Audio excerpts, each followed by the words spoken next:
It's funny a little bit, but what I mean is he's given up on being the comedic, edgy personality because he's worried about offending people.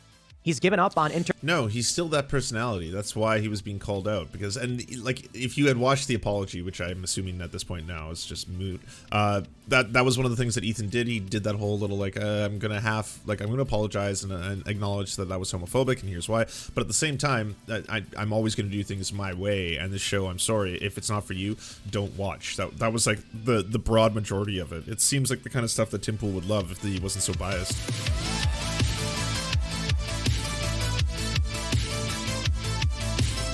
I think this is going to be trash. I haven't seen it. I don't know. I just saw Tim posted it right before I started streaming, so I'm mildly curious, and if it's absolute and utter garbage, I'll look away. Klein is a warning to everyone as to why you do not try to pander and you do not apologize. Now, what do we mean when we say don't apologize? We mean don't apologize when you did nothing wrong. If there's something you did that you think was wrong, I guess you have no choice but to apologize if you regret doing it. But I suppose you'll need to have a bit of spine, meaning that even sometimes when you do things that might be wrong, you still stand by your sentiment, but can apologize for delivery. In this story, Ethan Klein of H3H3 Productions loses his sponsors after he makes offensive comments about the LGBTQ plus community. Well, Mr. Ethan Klein, as you and many others are probably aware, leftist organizations and cultural groups are easily offended, in which case you're going to be apologizing for everything, even if you made a passive joke. Because of this, Ethan Klein lost his sponsors, and it was actually a big deal. People were saying, hey, look, man, you reap what you sow. Ethan had taken down episodes of his podcast where he interviewed Jordan Peterson, but not other controversial episodes. And he said it was something to do with Jordan Peterson's dangerous ideas of the right-wing pipeline or other fake news trash. Why are you looking Ethan into is it or just do any desperate research? to latch on to what he thinks will make him money. I feel for him, I really do. He seems like a kind of a clueless guy. I'm not saying that to be mean to the guy. He said it himself. He's not a political guy. He can talk to you about life and pop culture stuff, sure. But in this political arena, as everything has become political, he has no idea what he's doing. So he loses his sponsors. Jordan Peterson responded when the episode was taken down saying, I liked you. But, rest assured, you will be held to an ever increasing standard, which you will not be able to maintain, and then they will devour you. Okay. Ethan Klein is once again being canceled, this time because he jokingly mocked his own apology, and now people on the left are saying, you never meant that apology at all. Let this video be a sort of warning sign as to why I don't entertain bad faith garbage. Why the only thing you can do is stand up for what you believe in and tell everyone else to shut up. If you don't like... I don't entertain bad faith garbage. And now, to prove my point, I'm going to turn to my source in this matter. Keemstar. Because again, I don't entertain bad faith garbage. So let's listen to Keemstar's opinion on this topic. Seems like, I don't know, a kind of up-and-coming, good faith individual who should be taken seriously at all times. Don't watch it. I don't care if you're on the left, right, up, down, religious, not religious. I'm going to say what I think and feel. And if you don't like it, there's nothing I can do. I'm not going to keep trying to play whack-a-mole, trying to figure out what won't or will upset somebody. I'm going to say what I think, and that's about it. So I already gave my opinion on this, by the way. I think, like anything else, right, there is a learning process. None of us are ever truly woke. We're always working on our wokeification here on the left. We're all trying to upgrade and get +1 in our woke status and increase that, and maybe +2 in empathy and -1 in shittiness. That's what every leftist is trying to do 24/7. And we're always worried about talking or saying anything out loud. I don't know why I decided to make a living or a career out of speaking for 4+ hours every day, but I mean, this is my cross to bear, and I'll just have to do it as the wokes cancel me at every turn if I misspeak and step out a step. That's been my experience. I have to worry about every single thing I say, and always a little sweaty and concerned and worried that they'll turn on me. Why would you do that? I'm your ally, you see. Ethan Klein is what you might describe as, when it comes to these kind of issues, LGBTQ plus stuff, as kind of a normie. He comes at this from a normie perspective, and he's done a world of growth in a lot of these topics when it comes to racial issues, when it comes to trans issues, when it comes to issues related to gay people. I would commend him on that amount of growth, and I think anyone else on the left worth their salt is probably going to say, hey, by the way, I'm not looking to destroy every person's ideas. I'm actually looking for people to experience growth and education, because a lot of the times our bigotries or our innate biases towards certain groups, it comes from the fact that we don't truly understand the topics we're talking about, or we haven't really met a lot of the people with whom we're going to be describing or talking about. In the case of Ethan's thing, yes, he made homophobic remarks. He acknowledged that he made homophobic remarks. And it really was like one of those times where I was sitting back and being like, I hope everyone recognizes that the way Ethan is talking right now, that is the norm. I'm not saying that's a good thing. I'm actually one of the people who actively, as a profession, pushes back against that. But I just hope everyone realizes, if you've ever worked in a workplace, if you've ever had multiple jobs, or if you've ever gone to public education schools or anything like that, as I have in all those categories, you've probably encountered the way Ethan was talking, or much, much, much worse, just on a regular basis. It's so normalized. Like homophobia is so normalized in our society, as is racism towards indigenous people, towards black people, for example, that a lot of the times we don't even realize when we're perpetuating stereotypes or when we're actually contributing to it. So rather than say, well, after those horrifying comments by Ethan Klein, I was completely prepared to both cancel him and anyone ancillary to him as well. So Hassan Piker, you're on the list now too. If you ever do another podcast with him, you too are the homophobe, because that's how this works. It's anyone who's ever even come close to Ethan is now going to be tarnished for it. No, it's basically that, like, hey, Ethan did what you're supposed to do. He took in a lot of criticism from people. He pushed back as much as he felt comfortable doing, but also said, yeah, I acknowledge that those comments were homophobic, and I didn't understand the dynamics between tops, bottoms, and why stating all those comments about poo and shit and all that kind of stuff was deeply homophobic, but I acknowledge that. And by the way, I also want to push back in these arenas. I think that would have been the end of it. I guess because Ethan, for some reason, and H3H3 is just like always the target from all of these groups, like whether it's Keemstar or Tim Pool or everyone, like maybe it's because Ethan used to float around with a lot of these figures and they feel betrayed by him. It's kind of like a Dave Rubin, but in the opposite direction or something.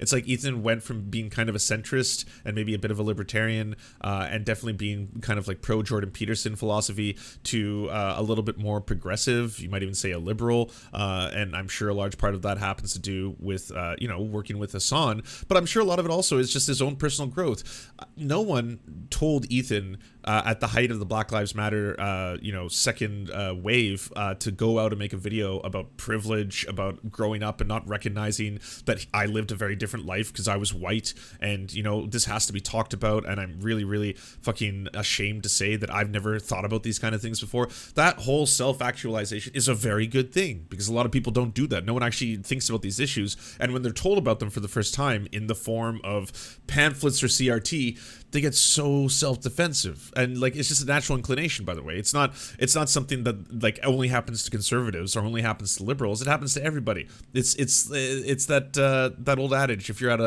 a dinner party and someone's like, hey, do you want a beer? And you're like, oh, I don't drink. You get a little defensive innately. You're like, oh, what are you passing judgment on me? Is it bad if I drink? Or hey, do you want a burger? It's like, oh, I don't eat meat. It's like, oh, what? Wait, am I bad for not being a vegan? Are you passing judgment on me? And it's like, no. I'm just trying to describe something to you. In the case of CRT, it's basically like, well, you're trying to teach us that babies are racist and all this other kind of shit. I don't think Ethan Klein has been maybe I haven't been following the story enough. I think this is more just bait outrage by Keemstar that Tim Pool's more than happy to regurgitate, because again, he doesn't deal with bad faith actors. Here's the tweet. Keemstar's got the latest. Now, before we get started, my friends, we're also going to be talking about how the media lies, because this is the point about the games they play. They will lie, they will cheat, they will steal. And as we're in the whole Twitter drama space, I just want to let you know that I am working on buying a billboard in Times Square that reads, Taylor Lorenz doxed libs of TikTok. Something like that. And the reason for it is, look, I don't care all that much if they want to report. I don't care all that much, but I am willing to spend thousands and thousands of dollars so people know my opinion on this topic. But again, I don't care that much about this. This is a free speech issue, after all, at the end of the day.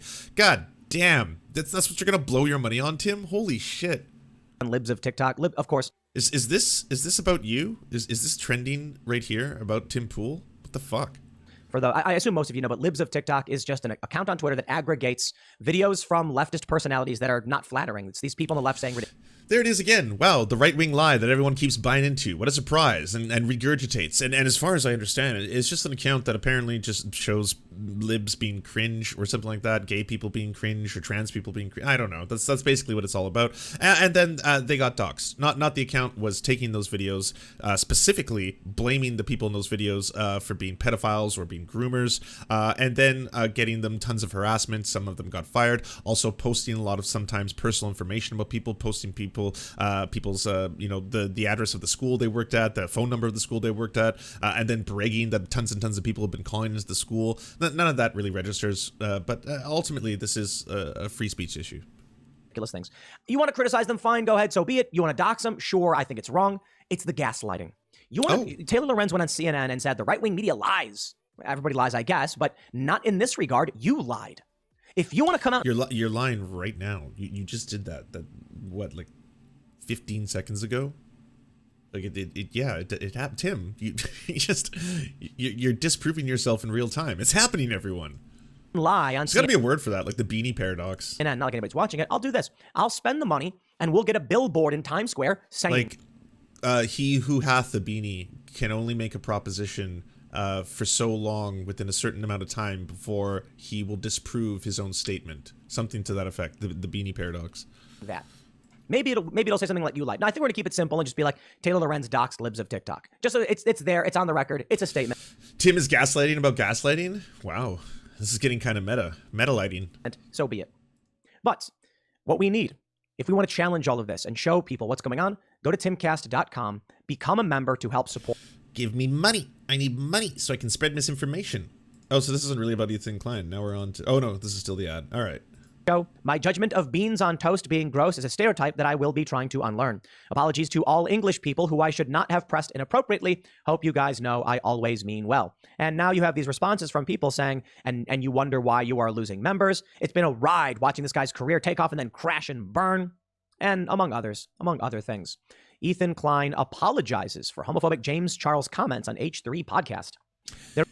He already had a giant audience. What are you talking about? This didn't launch Ethan Klein's career. Ethan Klein was already massive. If anything, this whole pivot slightly to the left, I'm sure it did not do wonders for his existing subscriber base who just wants to see and hear edgelord content.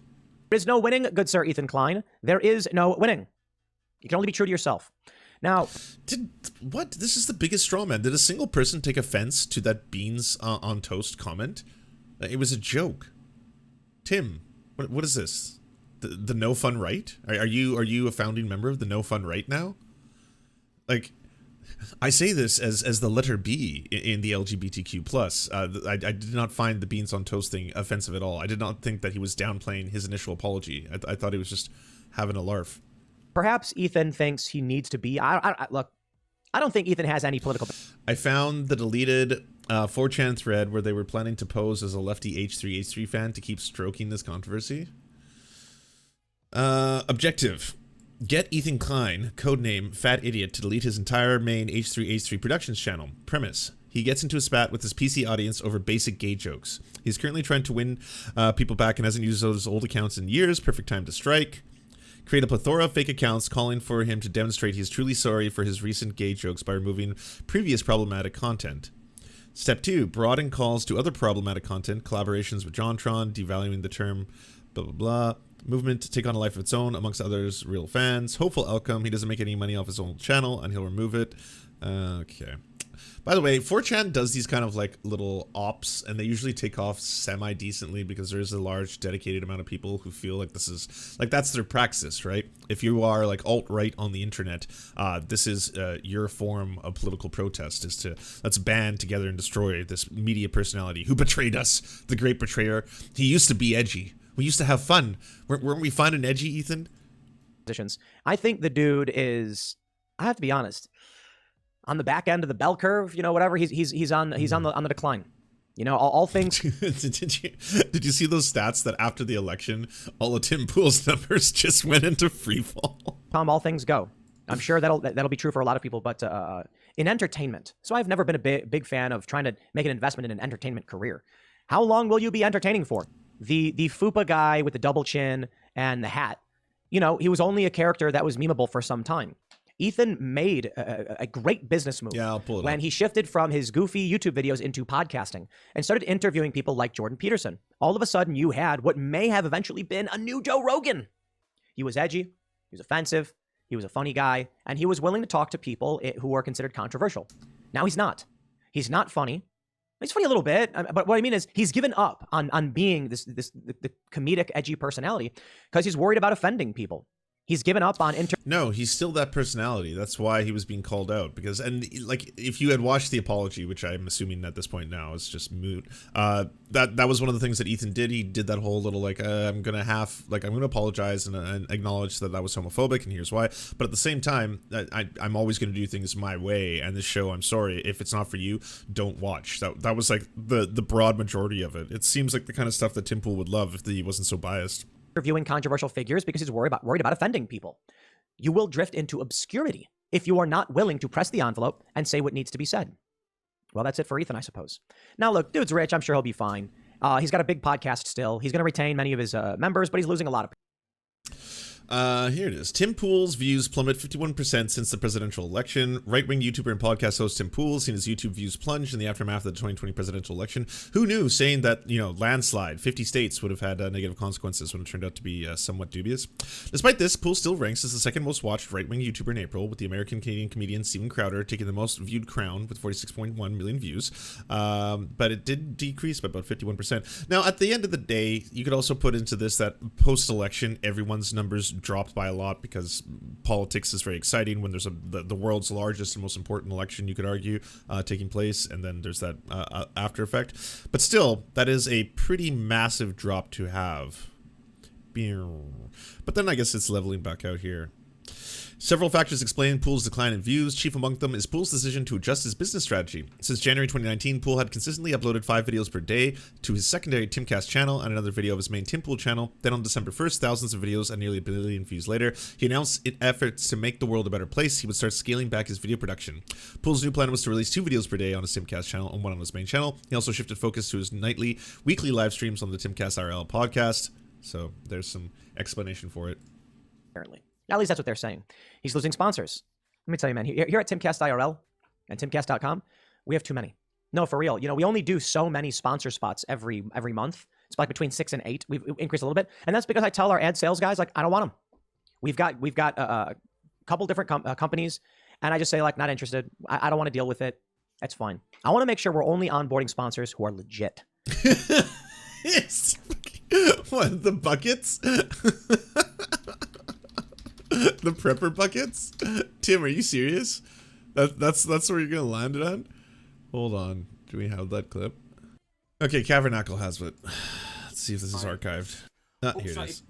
You into not preparing for some kind of, disaster. The smartest thing you can do is prepare for this, because otherwise you will end up fighting someone in a supermarket over the last can of beans, and you do not want to be in that situation. I'm not telling you to go stockpile for the end of the world. I'm telling you to get a week's worth of food in a little bucket. Now, I do have bad news for you. Oh. They're experiencing delays. Shit. You're probably not going to get them for a couple months, but don't worry. Shipping will be delayed on every order we take. Keep that in mind. Likely 8 weeks or more in many cases. Keep in mind there is a massive delay.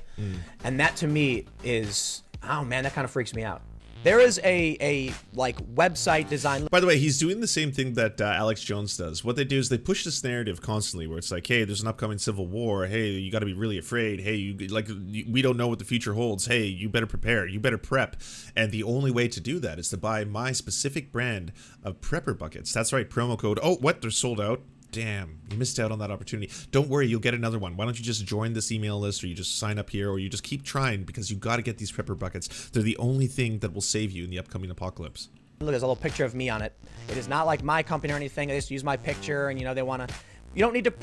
They say prepare with Tim. I roll my eyes at this, but it is good stuff. Now it's funny, humor.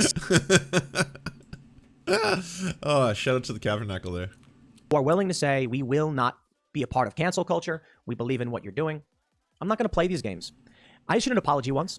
I apologized for being crass in reference to Andy No getting attacked by Antifa, saying that it was stupid for him to go out into this protest. And, I can say this. My sentiment stands. And it stood when I talked to Andy No. Wait, that's the one thing you've apologized for? That was beyond the line? That was beyond the pale? It was like, I said it was stupid. I shouldn't have used the word stupid. For that, I apologize.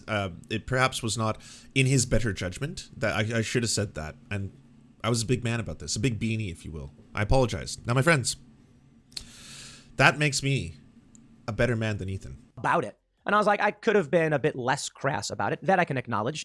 But, sometimes, depending on what a person does, I can be a bit crass. To be fair, as to why I said, I apologize if I did come off that way, because Andy No did not in getting attacked, do anything untoward to me or anybody else. And typically when I am being snarky or snide, it's because someone is lying, deceiving, or manipulating. And so that I can accept. But I'm more... Skull Prism, are you trying to drama bait me? Totally off topic, but did you see Shoeonhead is dating a conservative Catholic that is supportive of the Don't Say Gay bill and thinks trans kids being affirmed is bad? Do you have evidence to such things? But ultimately, no, I didn't see that. I'm not really concerned with Shu's personal life. I'm more concerned with what Shu's takes were during the Kink at Pride debate, which kind of showed me where she's aligning herself when it comes to social issues, and it seems to be pretty socially conservative in that respect. But I mean, if she's going to keep telling her fans to vote for Bernie Sanders, that's a good thing. I'm willing to look at every chat in Timcast IRL and be like, nope, don't care, you're wrong. And they'll be like, Tim's wrong about this, Tim's wrong about that. And I'll be like, nope. Look, man, I just can't. I'm not going to live in this world that Ethan lives in. She also recently said that she's done being around trans people because there are too many rules. Yeah, I saw that one. Yeah, so that's a better example of me being like, okay, that's a offendable tweet. I'm more concerned with those kind of things where it's like, oh God, there's just too many rules. I can't do this anymore. It's just too hard to hang out with trans people. Because there was that one controversial tweet that went around that someone posted, hey, to allies, people who have any, all as their preferred pronouns, notice when you just keep using the same pronouns over and over and over. And then, of course, it's one of those Twitter tweets that just the entirety of Twitter loses their minds over, and everyone keeps quote tweeting all that stuff. I think passing laws and legislation are kind of more hardcore rules. I think those are kind of rules that ruin and change people's lives, rather than someone saying, hey, it would be nice if you just referred to someone as their preferred pronouns. It's like, oh, well, okay, but like, are there more rules? Well, it'd be nice if you didn't, dead name someone as well. It's like, oh, I mean, you're kind of asking a lot here. I gotta learn one new pronoun or two new pronouns and not use an old name that I don't know anymore because I haven't seen anyone call you that for a long time. It seems like a lot of rules, kind of piling the rules up here. Where you're beholden to people who watch you. If people end up not liking me, they can leave, I guess. Or they literally can. People do it all the time. The hardcore Trump supporters were very vocal about their distaste for me and the words they used when I said I didn't think Trump's narrative. Okay, cool. Yeah, I'm not gonna put it on the screen because I don't know if that person's a public figure, and B, one of my things is I'm not really big into going after people's families, relationships, all that kind of stuff. To me, it's worse that she made that tweet or those statements at Kink and Pride and stuff than it is that she's dating a person who happens to be like a shitty right winger. On fraud was correct. They're like, oh, he's just saying that, isn't believe it. Of course, I don't think Trump is correct. I've said it a million times. I said it to Bannon's face. I can say it with conviction and passion. I can tell you exactly why. I think in the legislature, I want a proper rebuttal.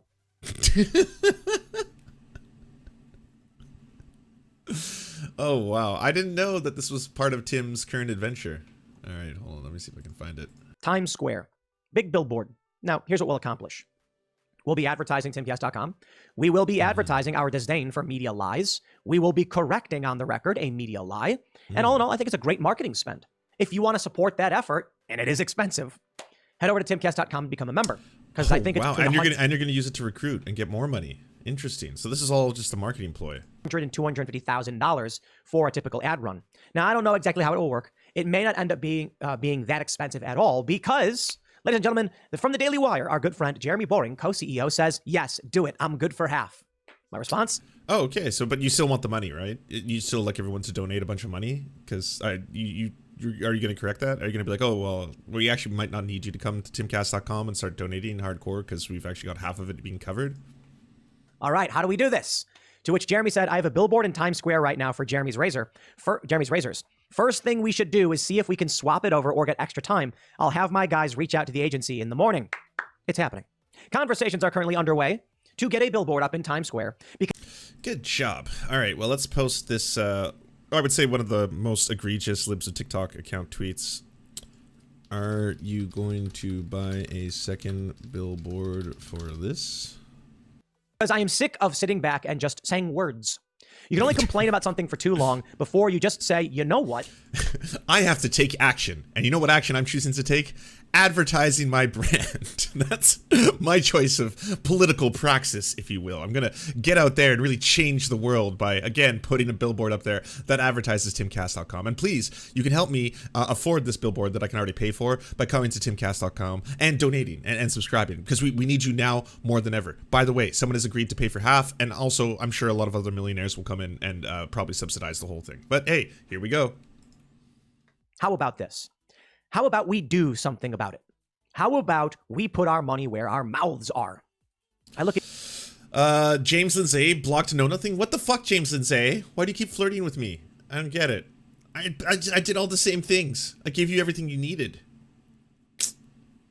I feel like he'll never block me. I feel like he feels the ability for me to brag about it will just be too powerful. Elon Musk buying Twitter. And I think to myself, I wish I could do what Elon Musk hath done, or is trying to do. What he has done is made an offer on Twitter. I certainly don't have access to that much capital, but sure. Shake the system up a little bit. The Daily Wire has certainly been doing that. Jeremy is certainly down to do it. I'm a big fan of the Daily Wire guys, and I'm certainly willing to do it. What's a Times Square billboard really going to do? You know, like I mentioned, it's good marketing. It might get some earned press, meaning it'll ruffle the feathers of these leftist blue checks. We're going to be like, oh, you bought a billboard. Yeah, we could buy a billboard. You can't. Too bad. You know what these blue check journalists do?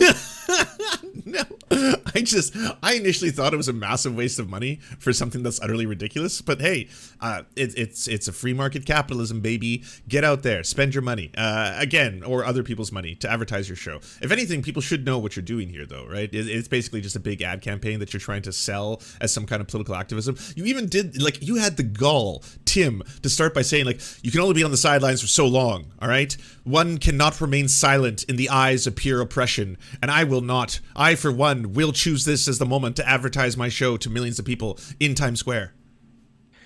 They get jobs at these media outlets where there's natural pull. They are wearing the Washington Post and the New York Times like skin suits, milling around saying, we're journalists. And it's like, no, you're not. You're activists. Be an activist. I don't care. You're allowed to be an activist, but shut up with the gaslighting.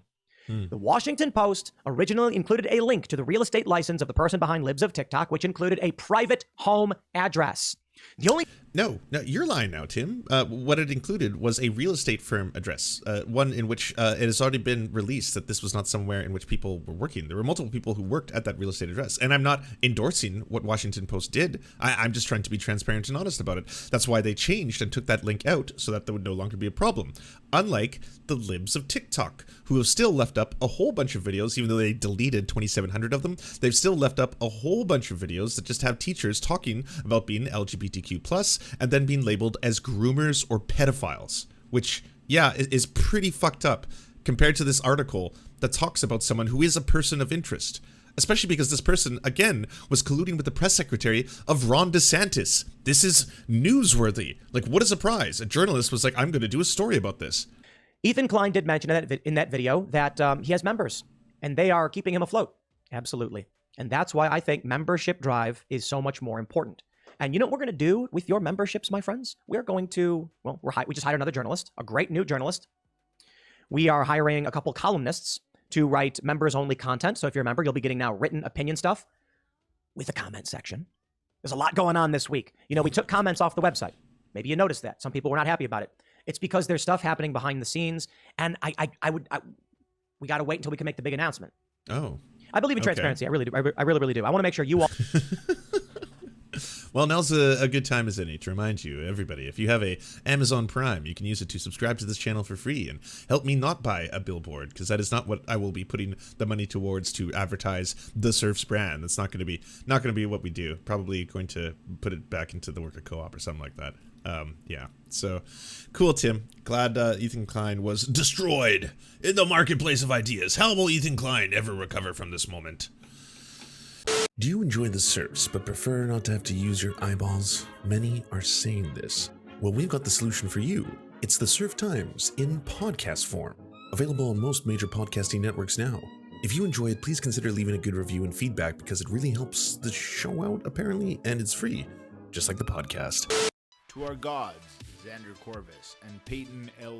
Just, we are prepared to embark on a mighty jihad in your name.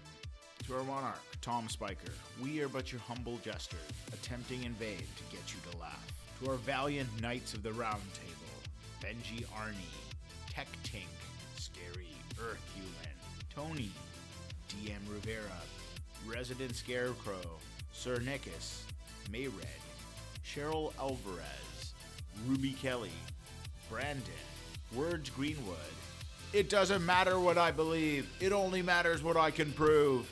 Hagbird Celine, Matthew Scarborough, Stellar Vision, Ariane McCarthy, Daniel Sutton, Coulter Smith, Jenna Tao, Quiet 185, Anna Loves Riley, Omni, Riley and Anna, Poodlehawk, The Tim Caucus, Multimondi, Trevbot, EXE, Brian Ephraim, Lemmy 101, Anthropophojak, Saren 42, Catherine, Ramon Acosta, Incosin, Agent NDN, Violent Orchard, Political Puppy, La Media Panza, Zach Christensen, Todd Buckingham, and Todd Lajeunesse. We raise our mugs and salute our brave heroes off to another glorious conquest.